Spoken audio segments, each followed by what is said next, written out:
sort of a fan of the whole series, and when I got the chance to voice Freddy for the first time, it was just dream come true.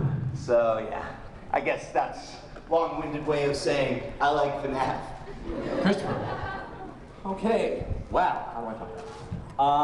I am a lifelong gamer. I don't mind showing my age. I'm talking Atari 2600. Yeah. I had a Pong system, that's how far.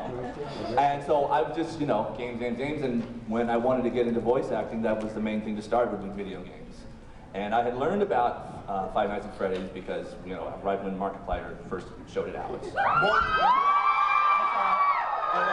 it resonated with me because I grew up at a time when Chuck E. Cheese was the big thing. So where it was the place to be a kid.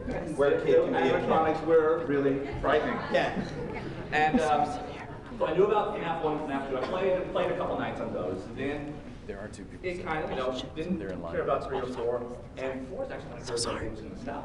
That's the first time I heard it. So I was doing video games, and then I got a job. I'm trying to stop it. Don't worry. Got a job. Said wanted a cartoon bear, and I gave it voice. I got the job, and I noticed the guy's name was Scott, living in Dallas. And it didn't collect until I got a job.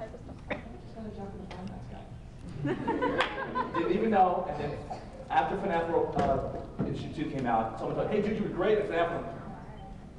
And so it's just been. So once Doco gave me the interview, and I started talking to people and getting more into the game and everything, and now. My motivation to do Five Nights at Freddy's was the money. I knew you were going to say that. And I say that because I was just doing audition after audition after audition on his website, and I was doing e-learning auditions and commercials auditions. And I avoid the audiobook narrations because I don't like them. And there was a computer voice for video games. I said, that sounds cool. I like video games. I could do a computer voice. And I did it, and I got it, and I had never heard of Five Nights at Freddy's. And it's awesome. I've heard of it now. How did the kids in your class? Oh, okay. Right. I knew this story was going to come up. May as well tell now. So I was a middle school teacher at the time, and it was a slow day, and it was like late in the day, and I was sitting at my desk, and they were all doing. I gave them busy work, and they were all. It was probably a crossword puzzle or something educational. I'm just kidding. And I said, "Oh, guys, I just won an audition," because they knew I was a voice actor, and they had seen some of my corporate narrations or so, some, oh, you narrated that thing about that boat motor, and so, I've done a couple of national commercials that I thought was cool, yeah. And so I said, oh, I just won an audition. Oh, it's for a video game. And they were like, oh, that's cool. I said, oh, here's the script. Let me read some of it to you. Right? I have no idea.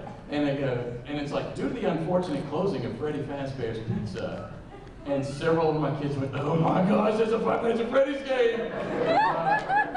I don't know what that means, but I know enough in voiceover to know that I better not read another word. So I emailed the guy. The guy was Scott. And I was like, is this a Five Nights at Freddy's game? And he said, well, I guess I've revealed enough in the script that I could tell you that it is. And so he says, if you can tell people you're in it, just don't tell anybody who your character is or what you do. And so for months, there was just the knowledge that Mr. Field was in the new Five Nights at Freddy's game, which was really cool. There you go, there's the story. That's a long answer. Good question. Yeah, there's a lot of people in line, so let's start making the answers faster. If you're in the back, you just want a piece this time. All right, what's your name? Garrett. Hi, Garrett, what's your question? Do you think the game theorists are doing a good job at explaining the lore? I think so.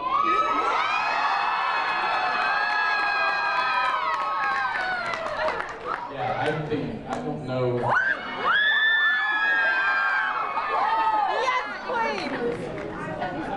I mean, there are lots of geniuses out there in the world who do lots of things, and Matt Pat is a genius who's applying that to game theory. He's just remarkable. Absolutely. Yeah, anything to add to that? No. I can't top that. How do you top it? I love him, he's cool, and I hope his baby is as cool as he is, but it'll probably be cooler. Question. Next. I'm not the Hey, my name is Jeremy. I have a question. What is the proper order and timeline for the Five Nights at Freddy's series? That's a question for the theorists. I can't keep track. Well, I know. Huh? Two's a prequel to one, right? Yeah. And they say Sister Location could be a prequel to all of it. Maybe. Yeah, exactly. That's a question for Matt Pat. Who?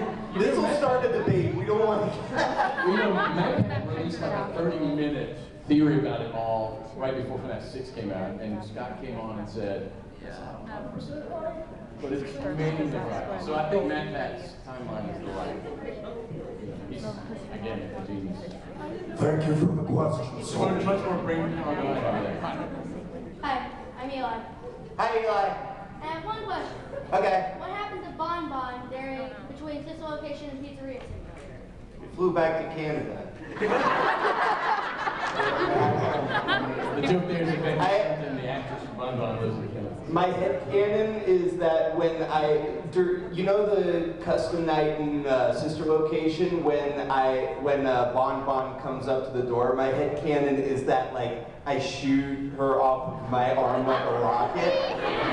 So I think sometimes Freddie just got bored one day and tried to see how far he could shoot Bon Bon, and she ended up in Canada and liked it there and just moved there. Like an Iron Man ball. Interesting. All right. Please. I love it. My name is Ian, and what is inside the blue chest in Financial Phrase 4? Well, first of all, I like your shirt. It's Freddy, and it says "It's me" under it. I like that. Inside the blue chest. Say, pirates. Say, pirates, aren't you a chest aficionado there? I think this man is still family photos and mothballs. So it's in all the chests of mine. I think it's all the pop figures we haven't got yet. That's the unit figure. That's where the hand unit figure is. There isn't one yet, so this is probably in that chest. You hear that, Funko? Get it out of the chest. There you go. Thank you, Ian. Ian, Eli was before you. I'm sorry. I was a teacher. I don't know. Kids don't like it. It's the worst. You know that first day of school and your teacher calls you the wrong name? What? It's the worst. Hey, my name's Parker. I had a kind of a two-part question. How did you first come in contact with Scott? And second was, how was he to work with? I know I asked you on Thursday. Yeah, I'll just repeat it real fast. I got an audition from my friend, and I gave him what I thought Freddie, I mean, I didn't know it was Freddie at the time, he was a costumed entertainer, but I gave him, you know, that's a whole story in itself I might tell later. Good thing the cap was on that. But once I did the role, Scott and I, you know, just became closer, and you know, as time goes on, business relationships turn into friendships. So that's how I first came in contact. And what was the second question? Sorry. What's he like? What was he like? He's dreamy. No, he's cool. He's the most generous man, but he's so mysterious. Like, any questions you ask us about stuff that you guys don't know, we probably won't know because he keeps it a secret from us too. So yeah, he's cool.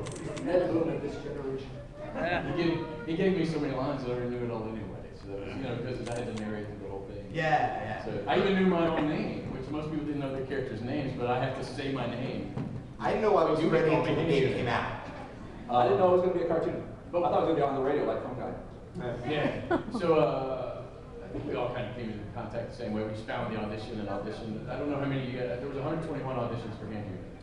I think there was So I made 120. 100 auditions for Yeah. It's usually around that on the website, yeah. And you know, people don't know that it's FNAF. They just want to be in a video game. Yeah. Because it's all voice acting. That's the sexy part of voiceover. No one wants to narrate corporate narrations all day long, e-learning and all that. Video games and animations, that's what we got into. There's a game system there called Failing 2. I didn't know I got a job in there. All I do is set someone on fire. You're a blood curdling the screen for me. Nice. Very good. So if you set someone on fire in KB2, that's it. Thank you, Parker. In answer to what is Scott like, imagine wrapping your soul in kittens. Just like that. He's a gentleman. Thank you, dudes. All right, hi. Hi, my name is Naomi, and I have a question that might my sister and I questioned a lot and tried to figure out what's the gender of Funtime Foxy. I say the same thing every time I hear this. Funtime Foxy is whatever Funtime Foxy wants to be.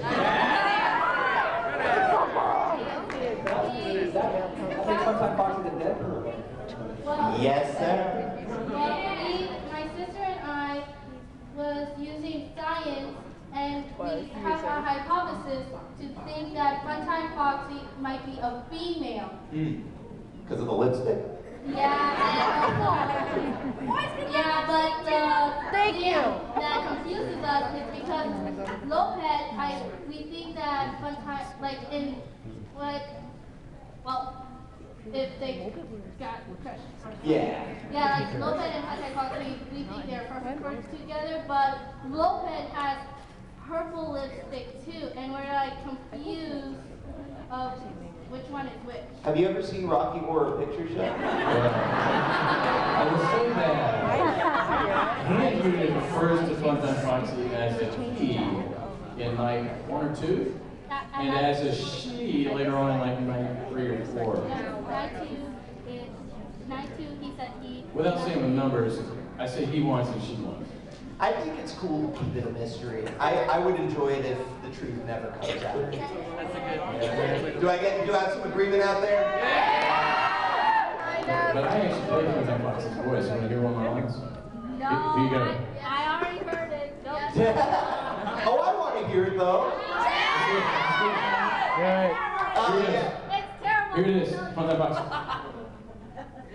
Wasn't that a good Funtime Foxy, guys? Thank you so much for the question. All right. What's up, man? Who is the Mariette? Who is the marionette? Does anyone have the answer out there? That person right there. Go ahead. What was the question? I mean, Who is marionette? who is it? The little boy and the... There you go. Yeah, look, that's marionette. That's your answer. Look, marionette back there. That's marionette.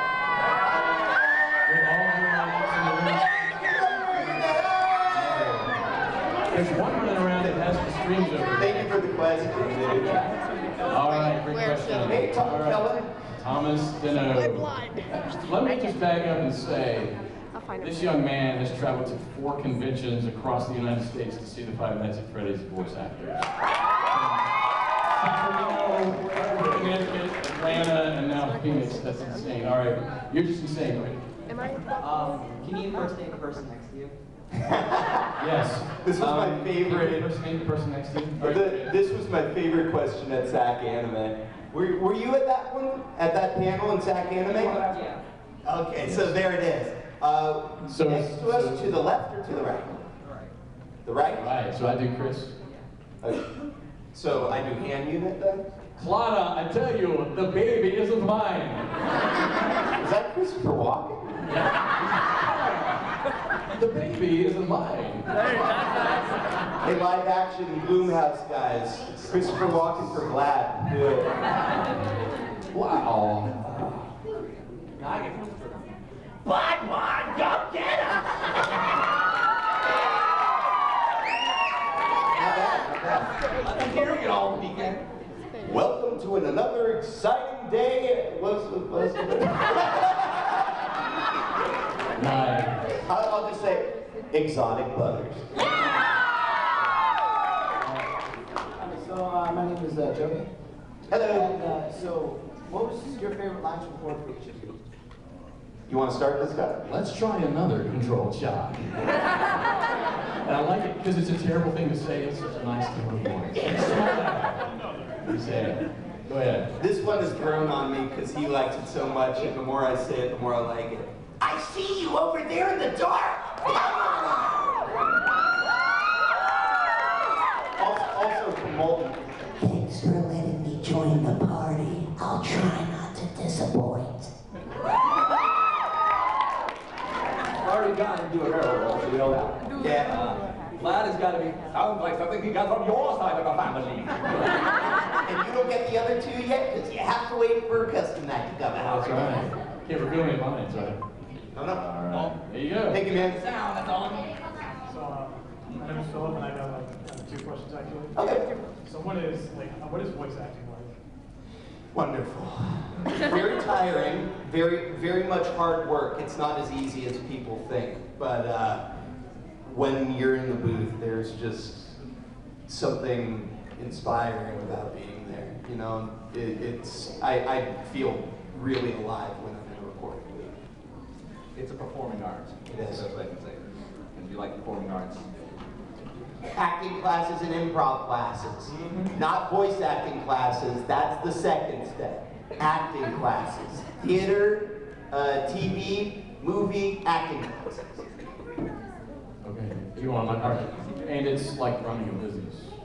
Because no one ever comes and knocks on your door and says, hello, do any actors live here? I'm looking for an actor. Right? So, where I live, a lot of it is seeking work. you're your own salesman also. Doing the work also. So, you know, I'll email a game developer and say, hey, I voice video games. Yeah. I've done some video games. And they're like, okay, cool, we're not hiring. What's your second question, my man? Okay, so this has to do with this thing right here. Oh, the Keyblade. I'm looking for the keyhole. Do you know where it is? I do not. I don't think that's appropriate to say. Well, the keyhole's probably in the piano, right? I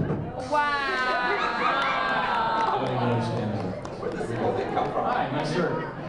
Yeah. My name is Saraya, aka Head of my dress as an Overwatch security guard.